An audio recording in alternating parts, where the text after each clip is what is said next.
However, that being said, if you look at the issues we are talking about here today, and we've been talking about for some time, these issues do have a dramatic impact on companies like Liberty and other manufacturers in upstate New York and our ability to survive and prosper as companies. No single issue like the high workman's compensation costs or the high tax rates or the onerous laws or the issues we have to deal with high energy costs, no one of those issues by themselves will cause a company like Liberty to go out of business. But collectively, they clearly impede our ability to compete. They impede your ability to hire additional people, to spend the money you want to be spending on R&D, to develop new processes and new products. So overall, with time, each of those little elements do impact and pull back your ability to succeed in this environment. As past chairman of the AMT, which is the Association for Machine Tool Technologies across the United States, and a past president of the Rochester Tooling and Machining Association, I've had a chance to see a lot of companies here in Rochester and know what makes them tick, know what makes certain companies succeed, what makes certain companies fail. And I've also seen, traveling around the United States as chairman of AMT, what other communities and states are doing to draw companies into their area and make it an environment that people can succeed in. We have not yet gotten that message here in upstate New York, and it's clearly had an impact on our manufacturers here. Manufacturing is the backbone of any community, not just here in Rochester, but any community. It's fundamental to the survival of the economy. In the 40s, 50s, and 60s, and even in the 70s, there was a reason to draw manufacturing companies here to Rochester because you had Xerox, Bausch & Lomb, Kodak, General Motors, Delco, and it drew tool and die and manufacturers into this environment. And it was natural for them to be drawn here.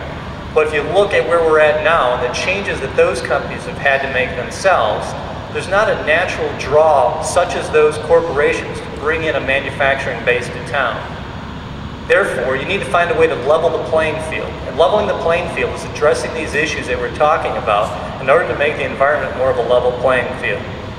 The things that we're talking about really aren't corporate welfare issues. We're not talking about doing something that just is a singular benefit to corporations or the owners of those corporations. It's something that's good for everybody when you do something that helps the economy and grows manufacturing jobs. We're also not looking at just doing very rifle shot focused activities such as the MEP programs or COMITA programs, which are great in and of themselves, but overall don't affect the overall playing field for all companies to try to succeed overall. What the state has been doing is really more impeding and defending past policies as opposed to trying to attract and enhance the opportunities for manufacturers.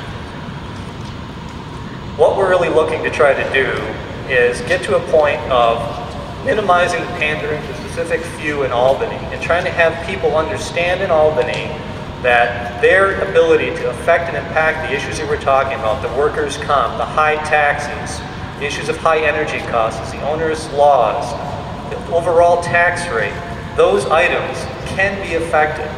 And people will talk about, well, you know, how do you go adjust those? How do you make some kind of impact on those?